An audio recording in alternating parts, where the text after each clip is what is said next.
Bonjour à tous, avec l'aide de Dieu, nous allons étudier le 11e livre du Rambam, le livre de Nezikin. Le Rambam commence en nous disant « Beshem Hashem kel olam » au nom de Hashem, Dieu monde. Et il ramène le verset des psaumes qui dit « Hatli biel advotecha, incline mon cœur vers tes témoignages, ve'al el batza, et non vers un vain lucre. » Sefer Achadassar, vous Sefer Nezikin. Le 11e livre, le livre des dommages. Il chotav chamesh. Il y a un ensemble de 5 lois, Vezé aussi Duran, et en voici l'ordre. Hilchot Niske Mammon, les lois relatives aux dommages causés par le fait des biens d'une personne. Hilchot Gneva, les lois relatives au vol en cachette. Hilchot Gzeila Veida, les lois relatives au vol par la force et à l'objet perdu. Hilchot Chovel ou Mazik, les lois relatives à qui cause un dommage corporel ou matériel. Hilchot Rotseach ou Shmirat Nafesh, lois relatives au meurtrier et à la protection de la vie humaine. Et nous allons commencer à étudier donc les Hilchot Niske Mammon, les lois relatives aux dommages causés par le fait des biens d'une personne. Yesh bichlal anav mitzvot, elles comprennent 4 commandements positifs, vezeu pratan, et en voici les détails. Din hashor, la loi relative aux dommages causés par un bœuf qui est en corne, on verra en vérité que c'est tous les animaux. Din haever, la loi relative aux dommages qui sont causés par le hever, c'est aussi bien donc par la dent, donc lorsqu'il pâture, lorsqu'il est en train de manger, de paître, et aussi bien donc par le pied.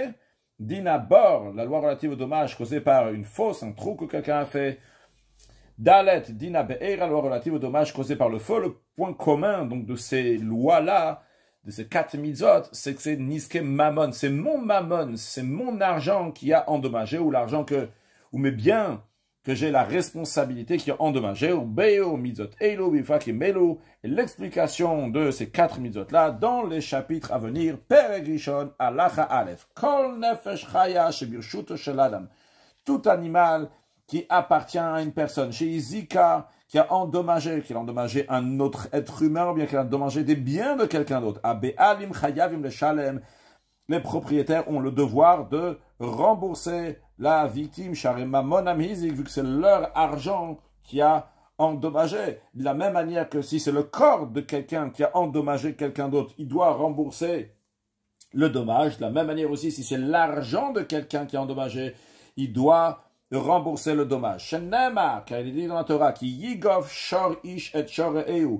Si le taureau de Rouven va encorner le taureau de Shimon, il y a écrit donc qu'il devra rembourser. Donc on apprend de là que quand le bien de quelqu'un, donc en l'occurrence le bœuf de quelqu'un a encorné, eh bien il a le devoir de rembourser. Non, c'est vrai qu'il y a écrit l'expression de shor qui veut dire un bœuf, mais echad hashor ve'echad shabem avechaya ve'or, c'est pas seulement le bœuf, c'est même un autre animal, une bête sauvage, un oiseau, s'ils ont endommagé, ils m'appartiennent, j'ai le devoir de rembourser. Pourquoi la Torah dit le bœuf, le dit berakatu vashor, et la barove? La raison pourquoi la Torah elle parle d'un bœuf, parce que c'est un cas qui est courant. Halachabed, kama veshalem, et combien il doit rembourser.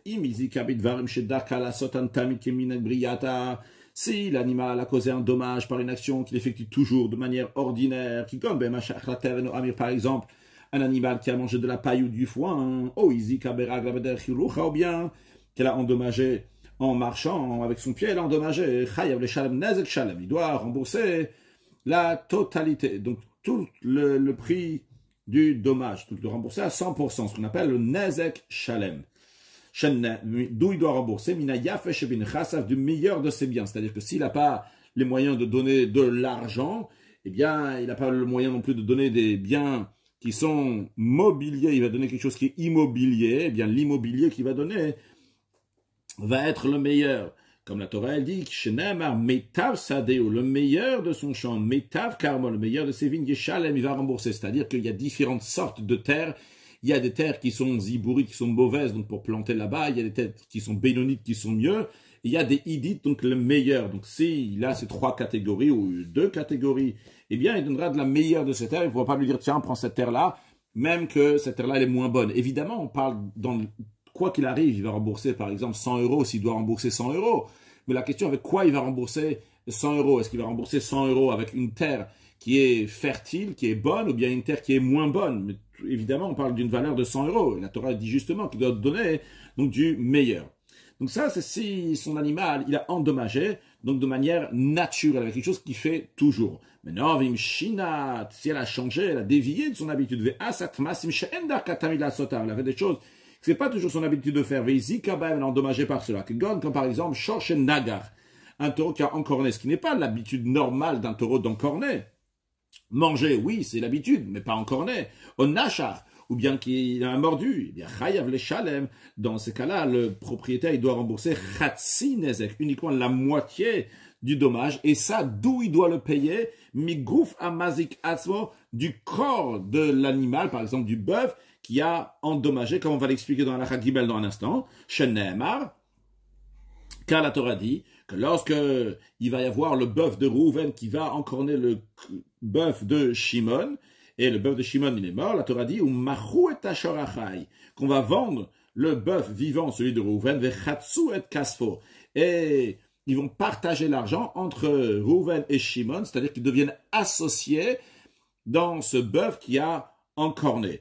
Comme le Ram l'explique tout de suite dans l'Acha Gimel. Keitzat commence là. Imaginons que le bœuf de Rouven vaut 100 zouz. Il a encorné le bœuf de Shimon qui vaut 20 zouz. Vehemito. Et il a tué le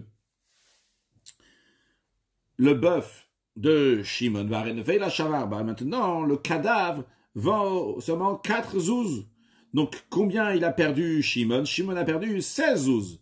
Eh bien, Baal Hachor, le propriétaire du bœuf qui a encorné, donc Rouven, Chayav le Shalem Shmona, il doit rembourser Shmona 8, Shochatzianed, donc il a la moitié donc, du dommage, donc il a la moitié de 16. Ve'inu Chayav le Shalem, encore un deuxième point, son devoir de rembourser les 8, c'est El Amigouf Hachor Sheizik, uniquement du corps du taureau qui a endommagé. Shenem, parce que la Torah dit, Umachu et Hachor Achai, ça veut dire la Torah dit, on va vendre le bœuf qui est vivant. Donc on voit qu'on vend le bœuf qui est vivant, donc celui qui a endommagé, et la victime va recevoir donc la moitié. Maintenant, qu'est-ce que ça veut dire? Ça ne veut pas dire qu'on est obligé de vendre. S'il veut, il peut très bien déballer de sa poche 8 zouz et donner au propriétaire. Mais le Ram nous dit les fichach.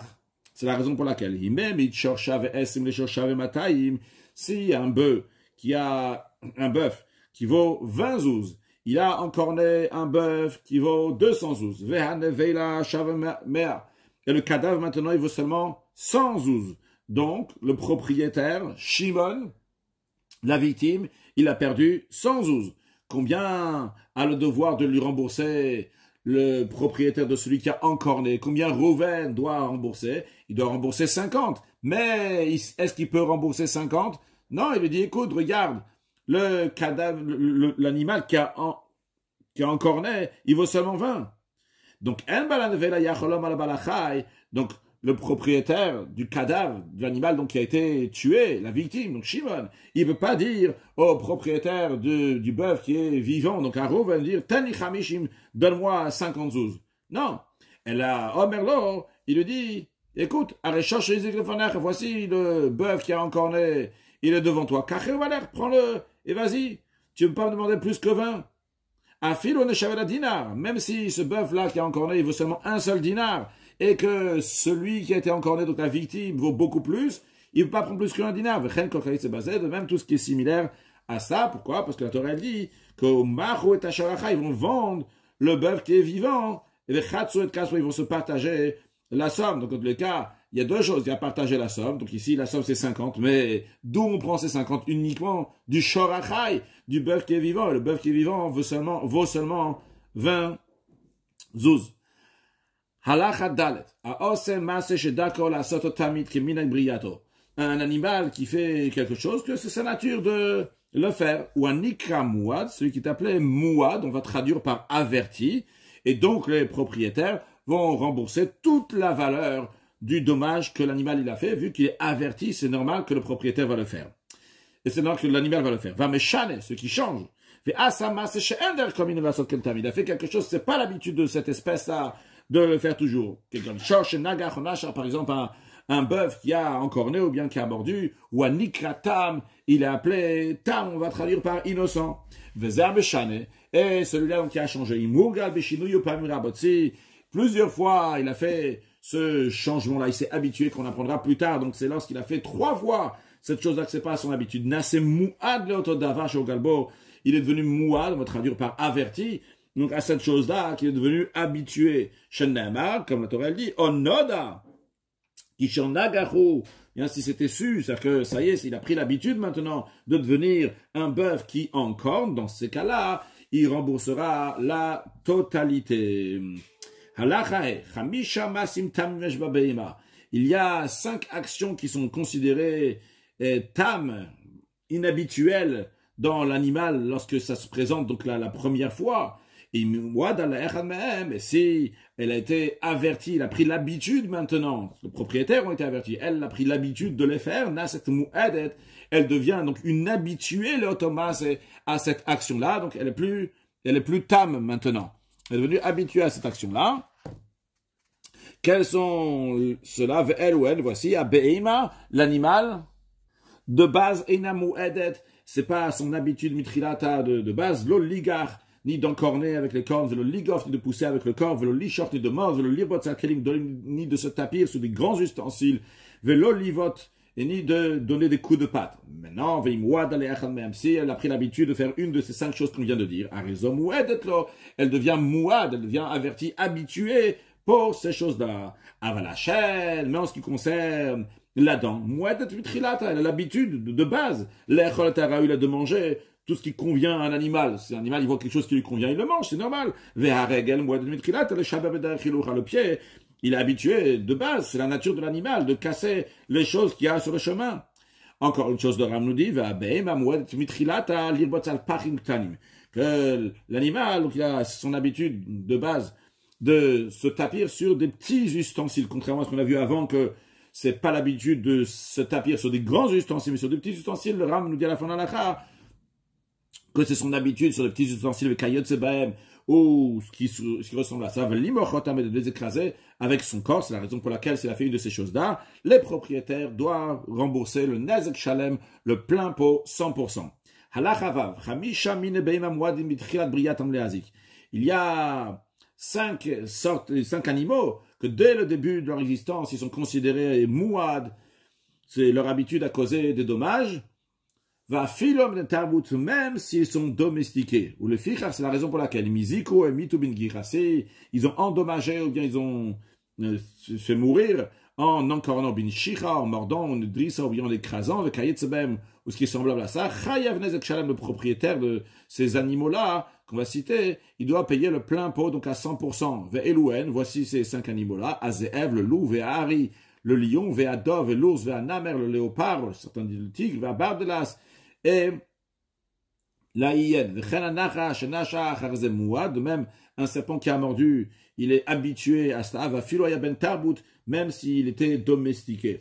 Halacha zain, kol mouad, tout animal qui a causé un dommage auquel il est enclin, il est habitué à faire ce dommage, que ça soit parce que c'est sa nature, ou bien parce qu'il a pris ça comme nature, il s'est habitué à cela, eh bien le propriétaire, mais shalom des shalom, il doit rembourser plein pot, 100%, mina yafesh bin chassav, du meilleur de ses biens comme on l'a pris avant, vechol tam, et si c'est un innocent, c'est-à-dire que c'est pas son habitude de faire ça, et qu'il a, oui, fait, l'animal s'est comporté d'une telle manière, eh bien, le propriétaire, mais shalom chatzinezek, il paye la moitié du dommage, et de quoi il paye? Migoufo, du corps même de l'animal qui a endommagé. Mais, varima mourir dans quel cas s'applique ce qu'on a appris dans Alachabet, cette règle-là qu'on vient de dire. C'est uniquement lorsque l'animal de Rouven, il est rentré dans le domaine de la victime et il a endommagé. Mais si c'est la victime qui est rentrée dans le domaine de celui qui a causé le dommage, et là-bas, il y a eu une cause de dommage. Donc l'animal du propriétaire, imaginons que le propriétaire c'est Rouven. Rouven il est chez lui, il a un animal qui est là-bas. Et l'autre Shimon il vient avec son animal chez Rouven dans son domaine. Et l'animal de Rouven a endommagé l'animal de Shimon. Arrêtez pas tout à la colle. Rouven il n'a pas besoin de payer quoi que ce soit à la victime, à Shimon. Pourquoi? Parce que Rouven dit à Shimon, Il ou l'onichnas talir shoot. Ici, tu ne serais pas rentré dans mon domaine. Le Yigal Chahazek, tu n'aurais pas été endommagé. Et va me forage Torah. La Torah, elle dit clairement, si quelqu'un lâche son bétail, et il fait paître son bétail dans le champ d'autrui, donc ça doit être le champ de quelqu'un d'autre. Dans ce cas-là, il a le devoir de rembourser. Mais si c'est pas dans le champ de quelqu'un d'autre, c'est dans son propre champ. Alors à ce moment-là, le propriétaire, il n'a pas le devoir de rembourser la victime qui est rentrée chez lui dans son domaine. Halachachet, Izika Birchutarabim, si l'animal de Rouven a endommagé quelque chose qui appartient à Shimon dans le domaine public, ou bien dans une cour qui appartient pas ni à Rouven, ni à Shimon, ni à l'endommageur Rouven, ni à la victime Shimon, ou bien dans une cour qui appartient, oui, à l'endommageur Rouven, ou bien à la victime Shimon, et cette cour-là qui appartient à Rouven à Shimon est destinée pour mettre des fruits, des produits agricoles déposés là-bas, et aussi pour héberger un animal. Donc Rouven, il avait le droit d'amener son animal là-bas, et Shimon il avait le droit aussi de mettre son animal là-bas, et Rouven il a le droit de mettre des produits agricoles, et Shimon aussi il a le droit de mettre des produits agricoles, qui donnent à Bika, comme par exemple la vallée avec Kayotseba, ou bien un endroit qui ressemble à ça, qui est fait aussi bien donc pour héberger un animal, et aussi bien pour déposer des produits agricoles. Et ça appartenait à Rouven à Shimon. Alors, si l'animal de Rouven a endommagé avec sa dent, qu'il a mangé quelque chose, ou bien avec ses pieds, qu'il a cassé quelque chose en marchant, Arizé Patour, Rouven est dispensé de rembourser à Shimon. Parce que la Torah, elle dit que la personne a envoyé son bétail pour paître dans le champ de quelqu'un d'autre. Du fait qu'il y a écrit de quelqu'un d'autre, on apprend que la Torah dit quand est-ce qu'il doit rembourser pour le chêne de règle, parce que Shilach et Be'iro ou Bier, l'expression donc de Hever, comme on l'a dit au début, c'est aussi bien donc la dent et aussi bien le pied. Donc la Torah te dit que la dent et le pied, la dent donc l'animal il mange et le pied lorsqu'il est en train de marcher et il casse en passant, ça c'est uniquement si c'est bisdé acher, si c'est dans le champ de quelqu'un d'autre et non pas dans le domaine public, non pas dans une cour qui appartient à Rouven et à Shimon, qui n'est pas considéré bisdé acher, le champ de quelqu'un d'autre, malgré le fait qu'on pourrait demander, mais non, si ça appartient à Rouven et à Shimon, alors ça appartient aussi à quelqu'un d'autre, c'est le Shimon qui a quelqu'un d'autre. Non, on dit ça aussi, ça rentre dans l'exclusion que la Torah dit que tu ne dois pas rembourser. Pourquoi? Parce que l'animal de Rouven, il a le droit de marcher ici. Et c'est l'habitude de l'animal de marcher naturellement, et de manger, et de casser si elle trouve quelque chose sur le chemin, elle marche comme ça, elle le casse.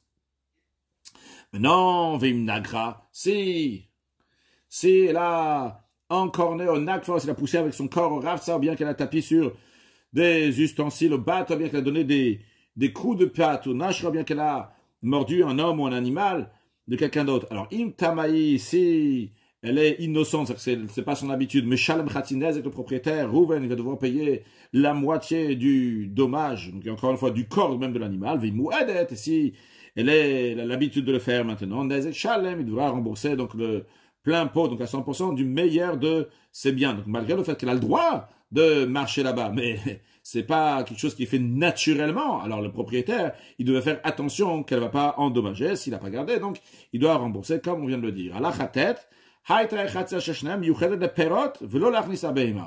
Si la cour appartenait en effet à Rouven et à Shimon, mais c'était fait pour déposer là-bas des produits agricoles, non pas pour héberger un animal.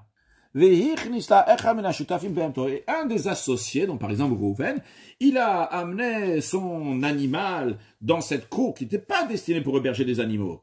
Il a fait rentrer son animal Veizika, et ça a endommagé, que ce soit l'animal de Shimon, ou bien que ce soit donc les produits qui appartiennent à Shimon, eh bien Chayav. Dans ce cas-là, le propriétaire, donc Rouven, il doit payer à fil à la chaîne à la règle, même sur des choses donc qu'elle a fait naturellement, qu'elle a l'habitude de manger, elle a l'habitude de casser les ustensiles, vu que ici, il a amené son animal dans ce déacher, dans le champ de quelqu'un d'autre. C'est vrai que ça appartient aussi à Rouven, mais c'est quelqu'un d'autre dans le sens qu'il n'a pas le droit de ramener ici son animal. Parce qu'ils sont associés, ils ont un accord entre eux qu'ils ne vont pas mettre des animaux là-bas. De même, dans un cas que Rouven et Shimon, les deux pouvons mettre un animal dans ce champ, dans cette cour. Et il y avait un seul qui avait le droit de mettre ses fruits là-bas, c'était que Shimon. Comme ça, ils avaient un accord entre eux. Veizika Perot avait l'animal de Rouven, il a endommagé les fruits que Shimon l'amenait, qui avait le droit de l'amener. Chayav, Af, la cheval à la règle. Eh bien, Rouven, bien que lui aussi il est associé sur ce terrain-là, mais il est associé uniquement pour pouvoir mettre des fruits là-bas, il n'a pas le droit de mettre quelque chose, il est associé uniquement pour mettre son animal là-bas, mais non pas les fruits. Et Shimon, il a le droit de mettre les fruits. C'est la raison pour laquelle que Rouven, le propriétaire de l'animal qui a endommagé les fruits de Shimon, devra rembourser, même sur le chêne, même sur le règle, s'il a cassé des choses en marchant là-bas. Halacha Yud, Shlosha Avot Nezikin Beshor. Il y a 3 principales catégories de dommages causés par un bœuf. C'est-à-dire ceux qui sont écrits clairement dans la Torah. C'est Hakeren, donc c'est la corne, donc lorsqu'il encorne, Vehashen, la dent, lorsqu'il mange les fruits et des produits agricoles, donc que l'animal il a un profit. Donc l'idée plus générale de chaîne, c'est si l'animal il profite, en l'occurrence donc lorsqu'il mange. Troisièmement, Veharegel, et le pied, c'est-à-dire si en marchant, elle va endommager. Ça, ce qui est écrit clairement dans la Torah, ce qu'on appelle donc des avot, des principales catégories des dommages. Et maintenant, nous allons voir que chacun d'eux a des dérivés, des choses qui ne sont pas écrites clairement dans la Torah, mais qui sont dans le même esprit que ces 3-là. Tol, dota, keren, les dérivés, donc de la corne, c'est negifa. Si elle a poussé avec son corps, là aussi, elle a fait quelque chose qu'elle profite pas. C'est pas comme du manger qu'elle profite. C'est encorné, elle n'a pas profité, elle n'a pas reçu quelque chose de ça. Neshicha, si elle a mordu. Revitza, si elle a tapé sur des grands ustensiles pour les casser. Beita, si elle a donné un coup de patte. Tout ça, ça ressemble à encorné, qui fait avec une intention d'endommager.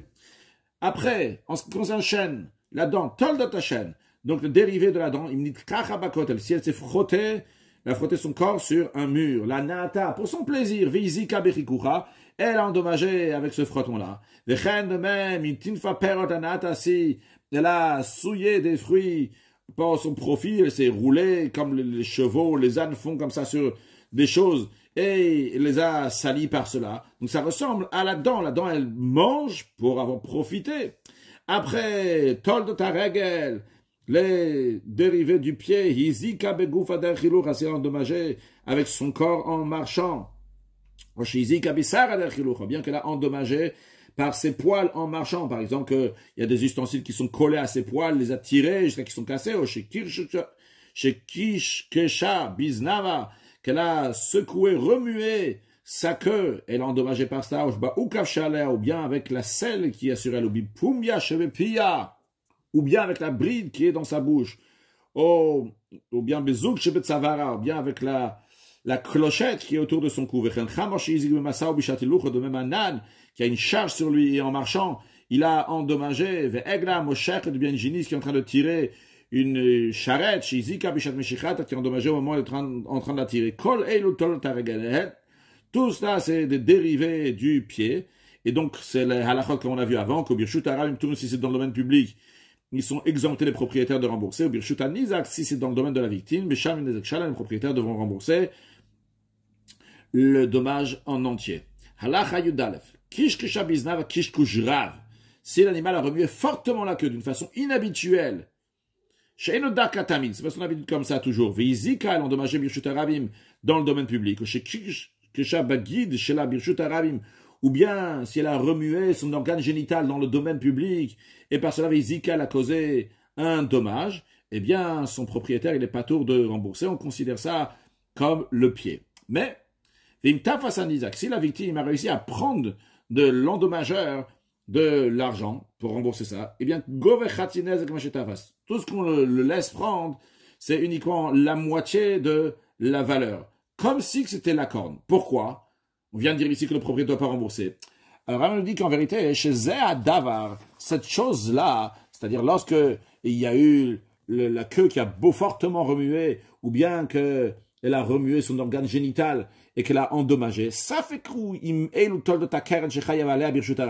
on a un doute. Est-ce que c'est le dérivé d'une corne? Si c'est le dérivé d'une corne, dans ce cas-là, il faut payer la moitié du dommage dans le domaine public. Otol de Taragel. On a un doute. Peut-être c'est le dérivé du pied. Je sais pas, Torah la Birchut Rabim. Que le propriétaire soit exempté de payer si c'est dans le domaine public. Que moi, je sais bien qu'on a expliqué avant. Vu qu'on a un doute. C'est la raison pour laquelle on dit au propriétaire qu'il n'a pas besoin de rembourser. Maintenant, si la victime a oui pris de l'argent, eh bien, il peut prendre un Khatsinez avec la moitié du dommage et pas plus. Conclure avec un mot de Chassidut. Le Rambam commence ses livres avec Beshem Hashem Kel Olam. La traduction de Kel Olam, ça veut dire Dieu monde.